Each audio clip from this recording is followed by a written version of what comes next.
Amis du ressuscité, bonjour. Voici l'épisode numéro 19 du journal de la peste. Un grand appel à l'unité. Il y a quelques heures, je viens de regarder une vidéo du président de la Conférence des évêques de France, Monseigneur de Moulin-Beaufort, qui a dit cette phrase, à mon avis, fondamentale et tout à fait juste. Jésus n'a pas institué l'Eucharistie pour qu'elle devienne le lieu d'un combat politique. Jésus n'a pas institué l'Eucharistie pour qu'elle devienne le lieu d'un combat politique. Et donc, ça veut dire que nous devons faire très attention de ne pas laisser le diable diviser la communauté chrétienne entre les pro-messes et les anti-messes, les pro-masques, les anti-masques, les pro-gel et les anti-gel, les pro-distance, les anti-distance, les pro-ceci, les contre-cela. Il faut que nous recherchions ensemble l'unité. Alors qu'est-ce que ça veut dire? Eh bien, ça veut dire que je prends deux exemples.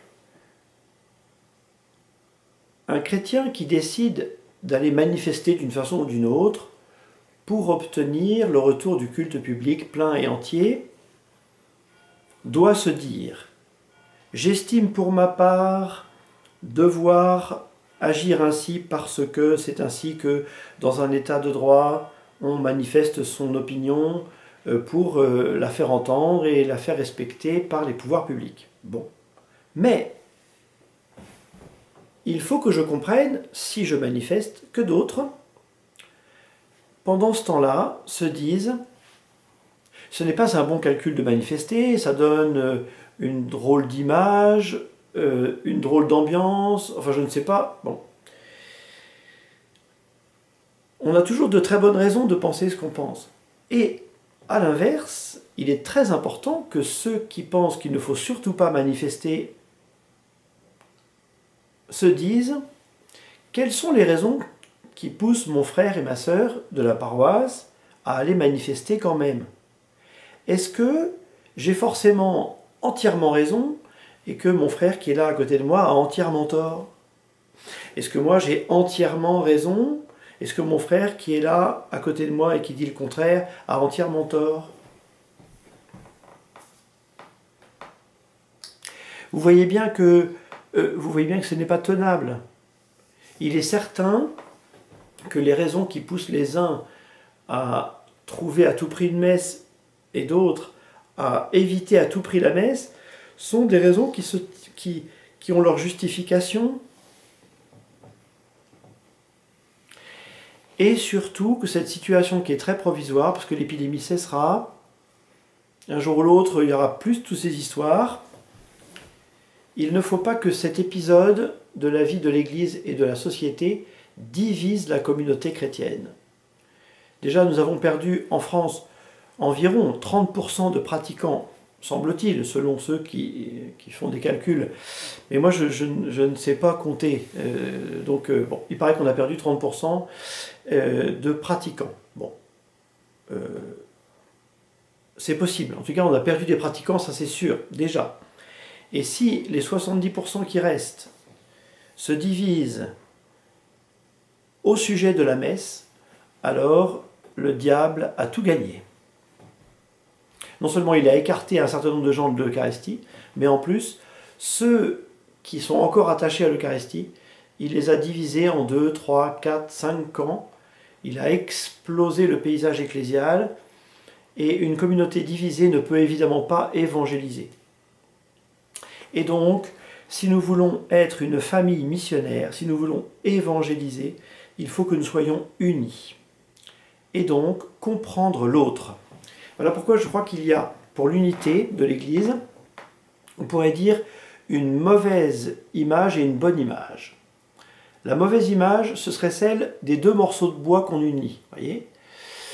Pour mettre deux... Alors, je ne suis pas du métier, mais pour coller deux morceaux de bois l'un avec l'autre, il faut probablement, à un moment ou à un autre, raboter d'un côté, raboter de l'autre, voilà, enlever un peu de matière de chaque côté pour que les deux morceaux de bois puissent s'unir parfaitement bien.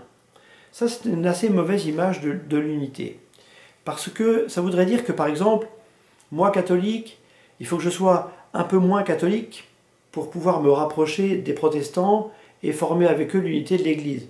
Ou que moi, protestant, il faut que je sois un peu moins protestant, que je gratte des morceaux de protestantisme pour pouvoir me rapprocher des catholiques et faire l'unité avec eux. Mais certainement pas. Il faut certainement, au contraire, que nous soyons pleinement nous-mêmes, le plus possible. Un peu comme, et ce serait ça la bonne image, un peu comme un mari et sa femme. Il faut absolument que l'homme soit un homme, avec tout ce que ça comporte, que la femme soit une femme, avec tout ce que ça comporte, que l'homme ne joue pas à la femme, que la femme ne joue pas à l'homme, mais que chacun soit vraiment ce qu'il est, et qu'ils s'unissent, et que de cette union naisse tout un tas, n'est-ce pas, voilà, une vraie fécondité, quoi.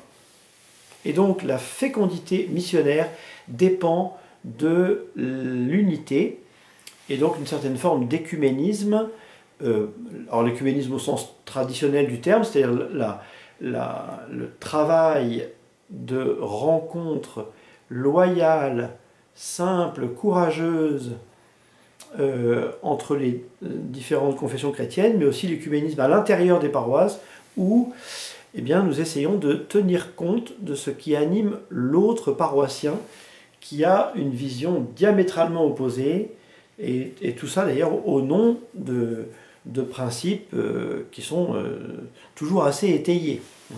D'autant plus que nous sommes en France, il faut bien le reconnaître, et qu'un Français a toujours raison, et que celui qui n'a pas raison, celui qui a une autre opinion qu'un Français, a évidemment tort. Voilà. Bon, il faut qu'on reconnaisse ça, on est un peu comme ça, nous les Français. Voyez-vous, nous avons eu, au moment où j'enregistre cette vidéo, une conférence numérisée avec l'évêque, une rencontre avec l'évêque, et le conseil épiscopal nous a raconté comment les différents prêtres s'en sortaient pour la messe du 28 ou du 29 novembre. Et donc c'était tout à fait différent, pour beaucoup, de ce que moi, par exemple, j'ai mis en place dans ma paroisse. Eh bien, en aucun cas, je ne crois que la manière dont moi j'ai procédé, c'est la manière de procéder. Et je crois qu'il faut que chaque prêtre fasse selon sa conviction, selon ce que sa conscience lui indique. D'ailleurs, chaque évêque aussi, dans son diocèse, va agir en son âme et conscience. Et à aucun moment, en aucune manière, je ne puis prétendre, et d'ailleurs même intérieurement, je ne prétends pas que la façon dont moi je vais procéder, c'est la manière de procéder. Et donc, voilà, ayons la simplicité et l'humilité de nous dire, moi je fais ce que ma conscience m'indique, et toi fais ce que ta conscience t'indique, et ensemble nous devons chercher l'unité, afin de mettre en échec le diable, et aussi permettre une fécondité missionnaire. L'évangélisation dépend de l'unité, recherchons l'unité, et donc en pratique, pour terminer cette vidéo, je vous propose d'avoir cette intention de prière. Priez pour l'unité de la paroisse, priez pour l'unité de votre paroisse, et si vous le faites, il va se produire deux choses. Tout d'abord, en vous-même, il y aura un désir d'unité, un chemin d'unité qui va se produire en vous-même, comme le frère Roger et la communauté de Thésée l'ont très bien montré. Il va y avoir d'abord un chemin en vous-même, si vous priez à cette intention, et puis et surtout, Dieu va agir. La prière est puissante. La prière est extrêmement puissante. Priez pour l'unité, priez tout court, mais priez pour l'unité.